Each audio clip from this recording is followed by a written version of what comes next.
ಮತ್ತೊಂದು ಕಡೆ ಅರಣ್ಯ ಸಚಿವರು ಹೇಳ್ತಾರೆ, ಅರಣ್ಯ ಸಚಿವರು ಇವತ್ತು ಬಂಡೀಪುರ ಸುರಕ್ಷಿತ ಪ್ರದೇಶ, ರಾತ್ರಿ ವಾಹನ ಸಂಚಾರ ನಿಷೇಧ ಆಗಿರ್ತಕ್ಕಂಥದ್ದು. ನೆನ್ನೆ ಮೊನ್ನೆ ಅಲ್ಲ, ಹಿಂದೆ ಭಾರತೀಯ ಜನತಾ ಪಾರ್ಟಿ ಸರ್ಕಾರ ಇದ್ದಾಗಲೂ ಸಹ ಯಡಿಯೂರಪ್ಪನವ್ರು ಮುಖ್ಯಮಂತ್ರಿ ಇದ್ದಾಗ ರಾತ್ರಿ ವಾಹನ ನಿಷೇಧವನ್ನು ತೆಗೆದುಹಾಕಬೇಕು, ಕೇರಳ ಮತ್ತು ಕರ್ನಾಟಕದ ಮಧ್ಯೆ ವಾಹನ ಓಡಾಡೋದಕ್ಕೆ ಅವಕಾಶನ ಮಾಡಿಕೊಡ್ಬೇಕು ಅಂತೇಳಿ ಸಾಕಷ್ಟು ಒತ್ತಡನ ಹಾಕಿದ್ರು. ಆದರೆ ಹಿಂದೆ ಯಡಿಯೂರಪ್ಪನವರು, ಭಾರತೀಯ ಜನತಾ ಪಾರ್ಟಿ ಸರ್ಕಾರ, ಅಂದಿನ ಮುಖ್ಯಮಂತ್ರಿ, ಕೇರಳದ ಮುಖ್ಯಮಂತ್ರಿ ಸ್ವತಃ ದೂರವಾಣಿ ಕರೆ ಮುಖೇನ ಯಡಿಯೂರಪ್ಪನವ್ರನ್ನ ಒತ್ತಡ ಹಾಕ್ತಕ್ಕಂಥ ಪ್ರಯತ್ನ ಮಾಡಿದ್ರು ಕೂಡ ಯಡಿಯೂರಪ್ಪನವ್ರು ತೀರ್ಮಾನ ಮಾಡಲಿಲ್ಲ. ಅದನ್ನು ಯಾಕೆ ಮಾಡಲಿಲ್ಲ ಅಂತ ಹೇಳಿದ್ರೆ, ಯಾಕೆ ಬ್ಯಾನನ್ನು ಲಿಫ್ಟ್ ಮಾಡಲಿಲ್ಲ ವೆಹಿಕಲ್ ಮೂವ್ಮೆಂಟ್ದು ಅಂದರೆ, ಅಲ್ಲಿ ಇದು ರಿಸರ್ವ್ಡ್ ಫಾರೆಸ್ಟ್ ಇದೆ, ಅಲ್ಲಿ ಕಾಡು ಪ್ರಾಣಿಗಳಿಗೆ ತೊಂದರೆ ಆಗ್ತದೆ, ಯಾವುದೇ ಕಾರಣಕ್ಕೂ ಹಗಲು ರಾತ್ರಿ ಹೊತ್ತಲ್ಲಿ ವೆಹಿಕಲ್ ಮೂವ್ಮೆಂಟ್ಗೆ ಅವಕಾಶ ಕೊಡಲ್ಲ ಅಂತೇಳಿ ಹಿಂದೆ BJP ಸರ್ಕಾರ ಗಟ್ಟಿಯಾಗಿ ನಿರ್ಧಾರವನ್ನು ಕೈಗೊಂಡಿತ್ತು.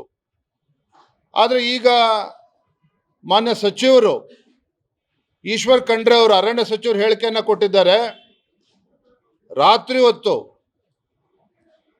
ಎಮರ್ಜೆನ್ಸಿ ವೆಹಿಕಲ್ಗೆ ಓಡಾಡೋದಕ್ಕೆ ನಾವು ಅವಕಾಶನ ಕೊಡ್ತೀವಿ ಅನ್ನೋ ದಾಟಿನಲ್ಲಿ ಉತ್ತರವನ್ನು ನೀಡಿದ್ದಾರೆ. ಅಂದರೆ ಎಲ್ಲೋ ಒಂದು ಕಡೆ ತಮ್ಮ ಹೈಕಮಾಂಡನ್ನು ಖುಷಿಪಡಿಸೋಕ್ಕೋಸ್ಕರ, ತಮ್ಮ ನಾಯಕ ರಾಹುಲ್ ಗಾಂಧಿ ಅವ್ರನ್ನ ಖುಷಿಪಡಿಸೋಕ್ಕೋಸ್ಕರ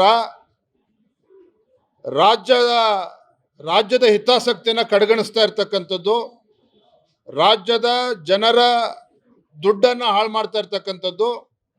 ಮತ್ತೊಂದು ಕಡೆ ಇವತ್ತು ಅಲ್ಲಿರ್ತಕ್ಕಂಥ ಕಾಡು ಪ್ರಾಣಿಗೆ ತೊಂದರೆ ಕೊಡ್ತಕ್ಕಂಥ ನಿಟ್ಟಿನಲ್ಲಿ ಇವತ್ತು ರಾಜ್ಯ ಸರ್ಕಾರ ತೀರ್ಮಾನವನ್ನು ತೆಗೆದುಕೊಳ್ಳಕ್ಕೆ ಹೊರಟಿರ್ತಕ್ಕಂಥದ್ದು ಇದು ಖಂಡನೀಯ.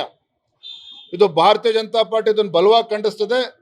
ಯಾವುದೇ ಕಾರಣಕ್ಕೂ ರಾಜ್ಯದ ಹಿತಾಸಕ್ತಿಯನ್ನು ಬಲಿ ಕೊಡ್ತಕ್ಕಂಥ, ರಾಜ್ಯದ ಹಣವನ್ನು ದುರುಪಯೋಗ ಮಾಡ್ಕೊಳ್ತಕ್ಕಂಥ, ಮತ್ತು ಅಲ್ಲಿ ಬಂಡೀಪುರ ರಿಸರ್ವ್ ಫಾರೆಸ್ಟ್ ಏನಿದೆ ಅಲ್ಲಿ ಪ್ರಾಣಿಗಳಿಗೆ ತೊಂದರೆ ಕೊಡ್ತಕ್ಕಂಥ ನಿಟ್ಟಿನಲ್ಲಿ ರಾಜ್ಯ ಸರ್ಕಾರ ಯಾವುದೇ ಕಾರಣಕ್ಕೂ ತೀರ್ಮಾನವನ್ನು ಕೈಗೊಳ್ಳಬಾರ್ದು ಅಂತೇಳಿ ನಾನು ತಮ್ಮ ಮೂಲಕ ರಾಜ್ಯ ಸರ್ಕಾರಕ್ಕೆ ಆಗ್ರಹವನ್ನು ಮಾಡ್ತಾ ಇದ್ದೇನೆ.